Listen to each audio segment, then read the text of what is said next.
প্রথম কথা বলি শুনুন, উনি জেড প্লাস ক্যাটাগরি পান, আমরা উইথড্র করিনি।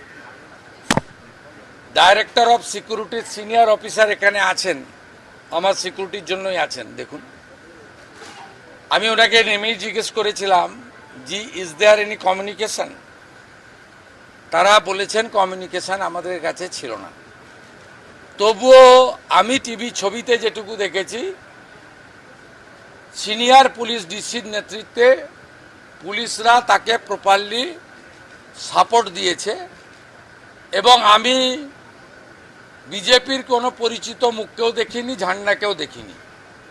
এখন উনি বাড়ির লোক বলছে আমরা ডাকিনি, আমরা উনি যুক্ত হন চাই না, আর উনি বলছেন যে আমি মানে ওই কার্বাইড দিয়ে কাঁঠাল আম পাকানো হয় না, জামাই ষষ্ঠীর আগে বেশি হয়, তা উনি জোর করে ঢুকে চাইছেন যে লকআপে মেরে দিয়েছে, বিজেপি মেরে দিয়েছে, তৃণমূলের সম্পদ।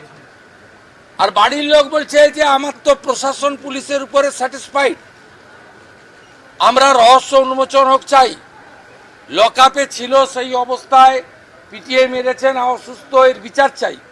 এবং লোকাল সরকার এবং পুলিশই আমাকে বিচার দিতে পারবে, মমতা ব্যানার্জি বিচার দিতে পারবে না, তার বাড়ির লোক বলছে।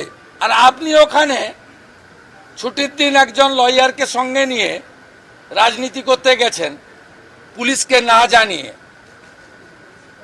পুলিশ তো এত বড় অ্যারেঞ্জমেন্ট করেছে দেখলাম, যেটা তো উনার পাওয়া, উনি এখন ওই ক্যাটাগরিতে পড়েন কিনা সন্দেহ আছে।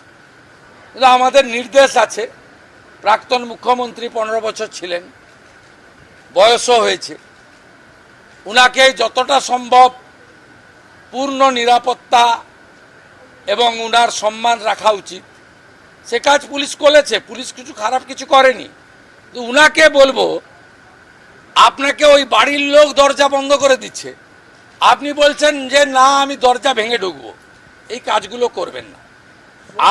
আপনার কাছ থেকে যদি কেউ সাহায্য চায়, আপনার যদি কেউ হস্তক্ষেপ চায়, আপনি নিশ্চয়ই করুন, কিন্তু আপনি অহেতুক, এখন উন্নয়নের সময়, এই সময় আপনি দয়া করে কোনো জায়গায় গিয়ে এমন কিছু করবেন না যাতে স্বাভাবিক জনজীবন বিপর্যস্ত হয়। আর এত চুরি করেছেন, চোর তো শুনতেই হবে। এরপর থেকে কানে এই আপনার হেলিকপ্টারে চড়লে লাগিয়ে দেয়, ওইগুলো ব্যবহার করুন আপনি, তাহলে চোর শুনতে পারবেন না। বিজেপির পতাকাও ছিল না, বিজেপির কর্মীরাও ছিল না, এত বিপুল জনরস।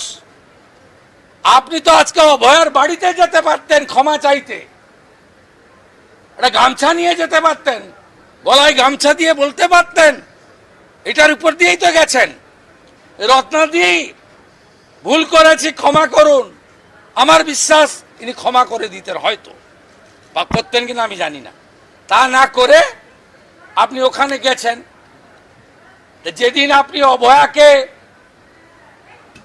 একটা স্টেট হসপিটালের ভিতরে মেরেছিলেন, প্রমাণ লুপাট করতে গেছিলেন, 10 লাখ টাকা দিয়ে কিনতে গেছিলেন, সেদিন আপনার গাড়িতে কাদা মাখাবে না কি ফুল ছুড়বে?